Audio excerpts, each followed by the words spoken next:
Bang bang, what's going on, guys? To an exciting new edition main event, Talkin Hands. Press Hectol here, joined by Danny Betts. We're going to break down this weekend's main event fight featuring Keyshawn Davis taking on Edwin De Los Santos.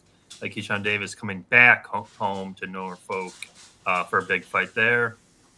And as always, before we get into those fights, we'll have to recap the weekend that was. So we're going to start off with the fight that we covered last week, which was Caleb Plant. Caleb Plant looked awful against Armando Resendes. Just got beaten up literally the whole fight. I mean, the first 3-4 rounds looked okay. But after that, man, he got punched out like bad. He got wobbled multiple times. And what's sick is talked about last week with like McCumbee hurt him. McCumbee dropped him. And then this guy has more power than McCumbee. And yeah, Plant just was not on his game. Who knows if you thought this was a gimme fight, whatever. But Dan, what do you think here? And I thought if they were going to rob this guy, I would have been pissed. So shout out to Big Show and OD in the chat.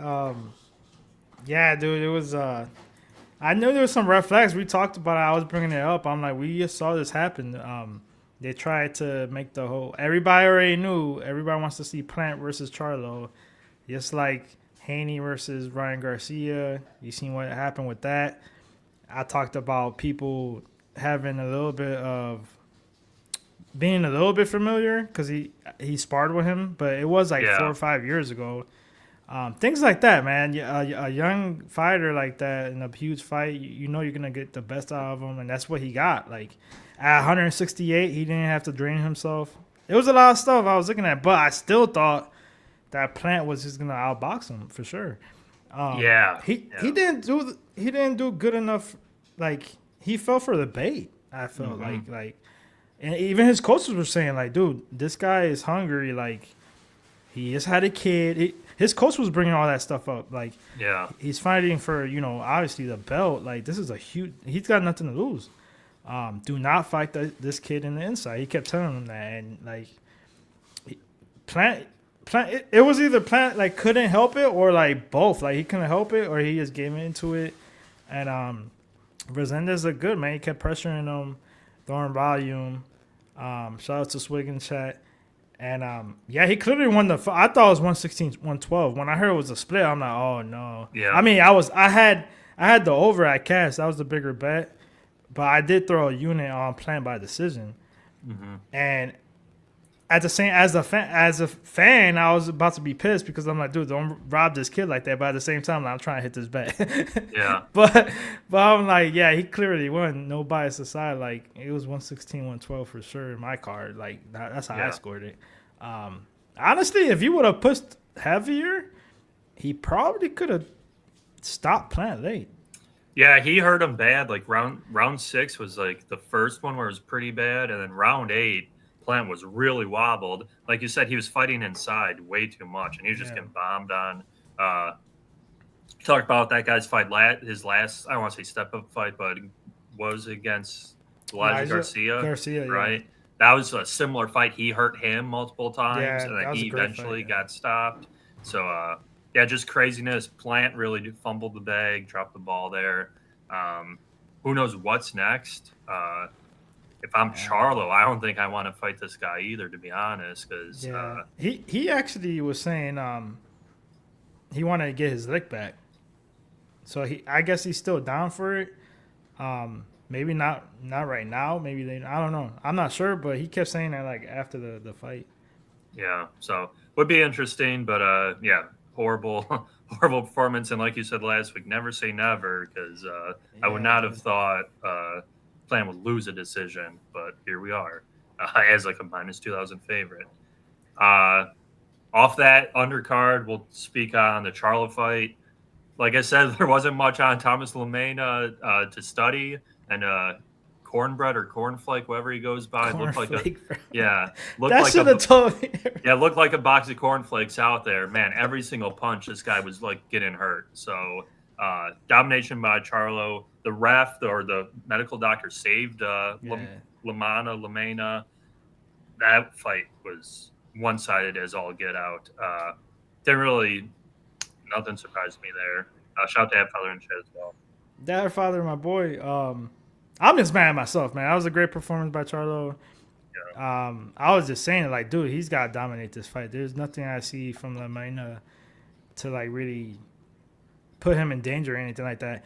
And my dumbass doesn't play the KO. I had him by KO. I thought he would stop him. I didn't think it would be that early. I thought it would be, like, 8, 9, 10. But, yeah, he got in there and did what he was supposed to do. He did his job. Plant didn't. He looked good. Like I said, like, I think this is the better the brothers. I know people like to compare brothers and shit, but Yeah. It's just the mental aspect. If he's right in the mentally, Charlo is dangerous for sure. And obviously he could make big fights at 168.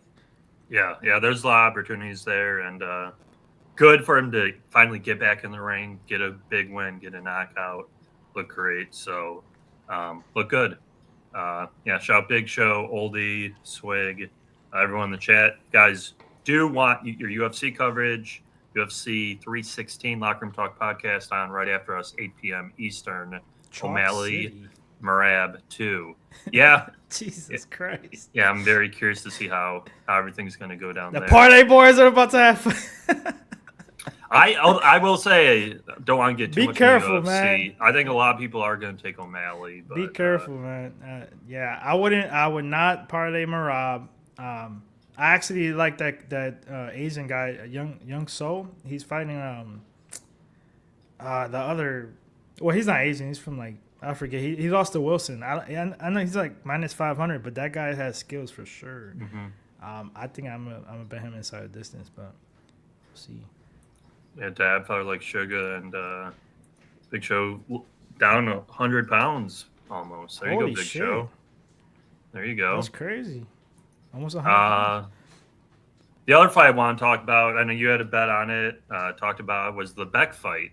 Beck got it done, won a decision, gassed out sort of mid-round, but got the late knockdown, looked good. And what do you think there, performance-wise and everything else? I said it last week. These are the fights you got to tune in for, man. Like, especially at this stage, I knew it was gonna be a good fight because of the styles, but like where they're at, the careers. I'm like, it's two guys, young guys coming up, huge fight for them. Whoever wins is gonna be another big fight for them. And it didn't disappoint, bro. They hurt each other back and forth. Beck looked good early. Hurt him, I think, around 3 or 4. I think it was. Yeah. And I actually saw I was thinking the adjustment that Fulgham could make because I think it was like round 2 that he caught him with the uppercut. I'm like, dude, Beck, you better cover that, avoid that fucking uppercut.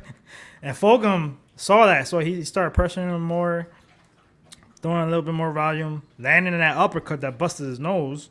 Mm-hmm. I think that's what that was. I think in round 2 or 3, it was pretty early. And then he took all the middle rounds for me. But Beck, one thing I liked about Beck, he does have that dog in him. He can kind of get tired, but he has a lot of movement. I like his defense better, southpaw. The body shots, like I was saying last week, he came in clutch because I had an even too until the 12th, and he did get a deduction, which the referee, I thought that was bullshit because he said he was holding too much. I didn't think it was that bad at all. I've seen way worse, like Caleb Plant versus Canelo. I always bring that shit up. But round 12, he got the knockdown, and he won the fight 115-113, if I'm not mistaken, on all 3, I think. All 3? Yeah, it was unanimous, yeah. I had it. That's a perfect – we don't talk about that enough. We bash, like, referees and judges and stuff. Yeah. I thought that was a perfect scorecard. Yeah. Yeah, no, I thought – I was a little worried going into the decision, but that late knockdown was huge. And I would like a little more varied output from him. He really was relying just on that left. Like, he kept throwing that fucking You're left going to get that with a lot of southpaw. Like, look, Robesi does it. But we're so good. I say we because I'm a southpaw too. We're so good with it. And a lot of people, like, they drop their hands. It's like you could go up, down, body shot, especially if you're going for the liver. You can just mix it up. It's not always the same punch, and it's so hard. You literally gotta keep like your fists like this the whole time. If you're fighting a softball, literally, like, Yeah. and it's hard to do that. You gotta be super disciplined because obviously you want to let go of your right hand. So I mean, but yeah, I get what you're saying. I think he's just got to work on his conditioning a little bit more.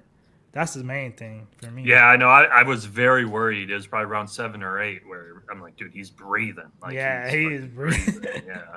And but yeah, thank God he got that late knockdown. Good catcher for you, and I did tail a little bit as well, so that helped quite a bit. Okay, moving on. We'll get into the fight we're talking about this week. Like I said, hometown fight return. Keyshawn Davis. Current odds at FanDuel have Keyshawn Davis as the favorite, minus 950. Edwin De Los Santos plus 540. Davis by KOs plus 170. Davis by points minus 130. De Los Santos decision plus 1100. De Los Santos KO plus 800. Danny, where are you liking here? Keyshawn Davis has pretty much been on a tear as of late. A couple good stoppage wins his last couple of fights, and seems like he's a guy top rank, and the promotion's really trying to build up. Yeah, I always say this to people. Well, not really. I kind of keep it to myself, but it's kind of obvious. Like top rank. Well, for me, top rank is number 1, and then there's Golden Boy. Yep. Those are the top 2 that are great at matchmaking their fighters. For me, it's top rank. They make it obvious. Like this card, some of these fights, I'm like, come on, man. But here, like, I love this fight as a fan. Edwin De Los Santos, I found him out a long time ago. Samson Boxing is the one that actually found him from Dominican Republic. He fought William Foster. I think that was his first fight in the United States. He lost a split, but that's when he was super green. He's always had power, explosive, southpaw. Yeah. He kind of hurt Foster early in that fight and, like, you know, blew his load or whatever the first couple of rounds. And Foster was a good kid from, I think he's from Philly, actually. Has a lot of, like, fights in the amateurs, smart kid. He knew if he weathered the storm, he could take over later, and that's exactly what happened. He was making it a grindy fight, holding, clinching, jabbing, and anytime he got close, you know, and he won the split. But after that, I noticed a lot of improvements with De Los Santos. Better defense, he better cardio. You could just tell by his fitness, like, dude, he didn't really have abs when I saw that fight. Like, his big come-out party was when he upsetted Rayo Venezuela by knockout. But if you see that fight, he did have some moments too. He got clipped, he got hurt, but you know he survived, got back up, and he actually destroyed Rayo after that big underdog. So that's when people actually started finding out who he was. Obviously, we know that fight with Shakur Stevenson. That shit was boring as hell because Stevenson. Yeah, horrible. Yeah. Stevenson didn't really want to fight the guy because De Los Santos is more of a, you know, brawler type. You know, he wants to in there and fight. Like, he can box, but Keyshawn, we know Keyshawn Davis, man. He's been coming up. We've been talking about him for years. His last fight with Berenchek showed me a lot. The guy destroyed Berenchek with the body shots and stuff like that. What I noticed the last couple 3 fights, just by listening to what he's saying, especially in the corner and stuff, he's really learning how to break down these fighters, like, in person. He's knowing, like, oh, okay, he doesn't have power. Oh, this is where he's lacking. Like, oh, he can't take my body shots. Things like that. I'm like, okay, now you're really, like, studying your opponent. And I always love that, like, hearing that from fighters, because I'm like, dude, if I'm fighting with somebody, I want tape study and stuff like that. I don't want to just leave it to the coaches, everything. You know, I'm the one in there. So, Keyshawn, explosive, good counters. He could fight in between your shots. He's got great counters and pivots, good body shots. I was having a hard time at first, like, if he was going to win by knockout or decision, and I'm still kind of torn. Yeah. What got me, there's 3 reasons I made my decision. Andrew De Los Santos has been out for like 2 years, and I was wondering why exactly. He had some blood clots, and he had some type of shoulder injury. And that's one thing, like I said, like, Top Rank knows what they're doing. Like, Keyshawn Davis is one of their best, I don't even want to. He's not even a prospect. He's a contender. Contender Yeah. is up there. And I think the one thing that I saw that I remembered, De Los Santos' weakness is that he gets too emotional. Like if you clip him, he's gonna want to get his lick back. Yeah. He did it. It worked out at Venezuela. That's the perfect example. It worked out because Venezuela's chin has always been kind of questionable. If he does what Keyshawn, which I know he's gonna brawl, because there's gonna be a time that he's gonna get pissed that Keyshawn clipped him or hit him with a good shot. He's gonna turn this thing into a brawl, and I got Davis all day. And it's been a while since I put my round 7 to 12. I mean, I'm getting a little greedy because KO's like plus 170, plus 175. Yeah. But plus 310, I think it's going to take time because he's a true southpaw. I think the last guy Davis fought that's a true southpaw was Yigit. And Yigit's not even that great, to be honest. This is the most dangerous fighter, in my opinion, that Davis is going to fight in a while or ever, Yeah. honestly. Oh, yeah. Because De Los Santos is explosive, big power. So I think he'll take his time. I think the body shots and once he hurts him a little bit, like I said, De Los Santos is going to get pissed off, and this is going to really turn into a banger in the second half of the fight. And I think Davis takes him out like round 10. Yeah, I think Davis is going to knock him out. I think he wins regardless. It's just how. Yeah, I think it's going to be a lot of De Los Santos knows what happened with the Shakur fight. Obviously, Keyshawn Davis knows what happened with the Shakur fight. He wants to look better. He wants to, fight better. And he's on like a war mission. Like I said, those last two fights, he's destroyed those guys like very easily. And I put him up there, really high at 135. And I think Top Rank should be putting all their chips in his basket because I think he is the guy. We got Xander Zayas. Come on. What's both of them? Yeah, but what's crazy is Zayas he's fighting like end of July, I think. Yeah. I was surprised. It's a pretty close line for that fight. Like he ain't no slouch, so that's why. So that should be a good one. But yeah, I like Davis KO. I think I rewatched the De Los Santos I watched that fight today, yeah. And he got clipped a little too much for my liking. Yeah. I mean, that was earlier in his career, but still, yeah. You see what I mean? Like, he'll start, like, biting down on his mouth guard and let's go. And I just think Davis, I think he's going to even fill out more. I think he's going to move up in weight soon, or maybe not soon, but eventually. And, yeah, I just love how he fights. And like I said, goes to the body and everything. I don't know who the hell this guy is, so we're going to get you out of here, buddy. Yeah, adios. Keyshawn Davis for me, KO plus 170. I don't mind the 7 to 12. My only worry is, like I said, hometown fight for Davis, and the last fight that was hometown fight. He destroyed the guy in like round 2.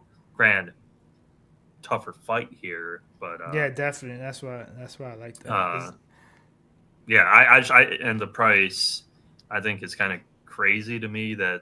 I think it should be flipped. I think KO should be minus 130, but if they're giving. I don't mind it. I mean, I can see a pick 'em.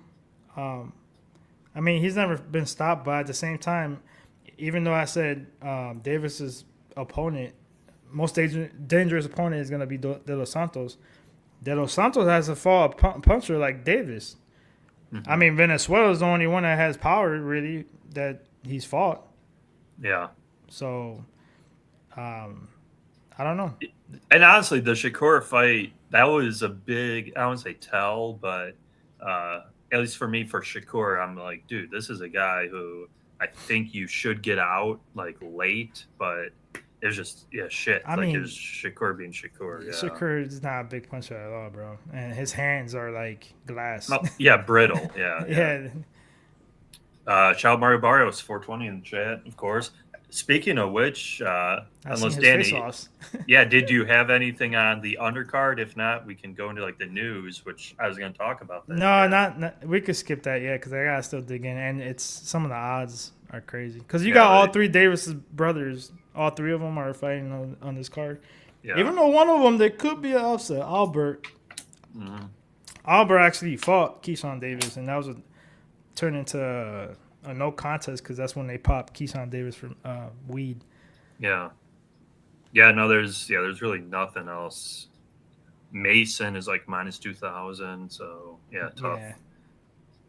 Yeah. Yeah, the boxing news I was going to just say got announced, right? So the whole pay-per-view card got announced for Pacquiao Barrios, and Andrew J. Pacman does 1,600 ab crunches every day. I mean, I knew going into it, but when you see them standing next to each other, Barrios looks like he's 2 weight divisions bigger. It's huge. It's like crazy. And like I said, so we got the full fight card announced. Pandora Tim Tszyu rematch. That's the co-main. Mm-hmm. Pitbull Cruz and Angel Ferrero. They're gonna fight again. Yeah. It's a good card. Yeah, Brandon Figueroa taking on Gonzalez. Gonzalez, yep, yeah, another banger. Yeah. So 4 good fights. What do you think, Danny, about the face-offs and everything? Like you were saying, I mean, we knew it was gonna be obviously Barrios was big. He was gonna be bigger, or whatever. But just to see it, it's like damn. But like, I mean, you know, Barrios is like skinnier, obviously, and Pacquiao's more like compact and short. But he's got the footwork and stuff like that. So, but I don't know. We'll get to that fight when it gets here. But I don't know if you saw too. They were talking about Haney and Teofimo. I think in August. Yes. 16th. Yeah. I don't know if that was for sure announced or not, but it looks like that's what they're doing. Yeah. Yeah. And hold on, did it go down to minus 350 already? Let me look. Because it was like, what was it was 800 2 weeks ago like 2 when weeks we ago first like talked about it. Yeah, I mean, depending on what book you use, there are like minus 370s at DK. Yeah. Caesars has minus 380 and FanDuel has minus 430. Yeah, I know what side I'll be on for sure. So, yeah. I will say this, like I said, I bet against Barrios in his last fight, and you could have gave it to the other guy too. So, and Barrios. Yeah, that guy's credentials are not like Pacquiao. I know Pacquiao's fucking 46 or whatever, but I don't know. Nunya, should I try to cash out or push the limits? Where are we talking about, Nunya? Where are we cashing out here? And yeah, July 20th for the fight. Yeah, and what sucks is that the same day as the Dubois-Usyk fight? Or I think it is. But the good thing there is that fight will be overseas, so watch that fight. Oh, that's early, yeah. And then watch this fight. And I love those type of days, bro, because you got early boxing fight, you got UFC midday pretty much, and then late boxing. Bet US locked me out and drained my account, says Nunya. If you can cash out, I guess I would cash out. But no shit, 8 hours. Yeah, I would cash anything you can out and not use them for sure, if that happened. So that's my opinion there. Dan, did you say anything else for the boxing news or anything you want to touch on? That was the main one, the Haney and Teofimo fight. Yeah. I'm going to be very curious to see what the line is on that one because I'm pretty sure who's going with that. Mills in chat. I'll give it to Danny here. I'll give Danny the respect. I give him the best boxing capper, Mills. So.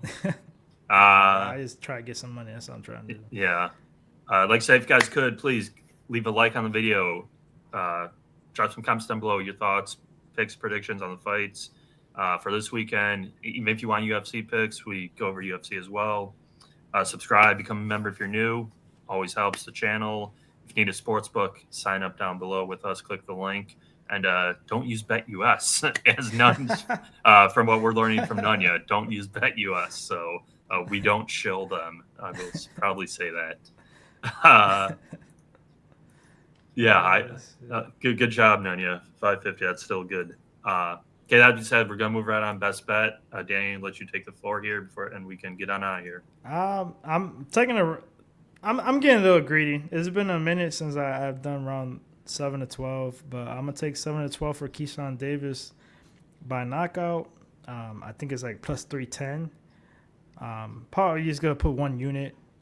Depending, but if I see like how the weigh-ins are, if I see a little bit of Dos Santos is a little bit like a little flabby or something like that, might throw 2 units on it. But 1 unit is enough for plus 310 for Davis 7-12.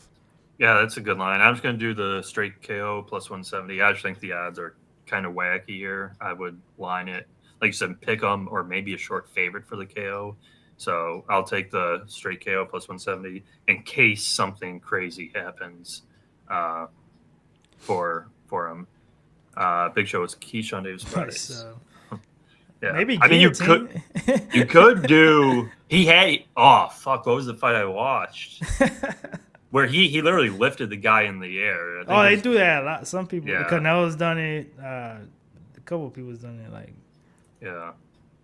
Nanya and then Swig. Like I said, for me, Davis KO plus 170. That's what I like here. Danny, final thoughts? Anything you want to add to the chat before we get on here? Everyone tune into Locker Room Talk podcast right after us. Like always, follow me at Danny Bets with 2 Z's everywhere. My boxing bets on my Patreon, and UFC pay-per-views coming up on Saturday, so we'll be there. I'll be on for the prelims and everything like that. I gotta dig in because there's so much chalk on that card. It's crazy. Yeah, I haven't seen a card like that in a long time. Like, it's insane. But hopefully I could cook up a couple plays for that. Yeah. Want to follow me, Twitter, Press Act all everywhere, Pub Sports Radio, if you guys could. Said just subscribe here. Tune in right after us, Locker Room Talk Podcast, UFC 316, O'Malley, Marab 2, Kayla Harrison, Pena. We'll get you all situated there. And Shao Nunya, new job, and hidden bet US for that money and getting your money back. So good job. And like Big Show said, get your parlay boots on. Guys like to parlay, they'll get you sorted out. Well, put Keyshawn Davis in that part. Whatever you... Oh, yeah. Yeah, I'd like that too. Like I said, I don't think he loses this fight. So, like, he's not going to lose. He better fucking not lose. after this last month, we'll see. But we'll be back next week, guys. We'll recap the Davis fight, and we have another, what I think's a layup, but we'll break it down more. Kambosos Hitchens is next week for us. So see you guys there. Locker Room Talk Podcast right now. Peace, guys.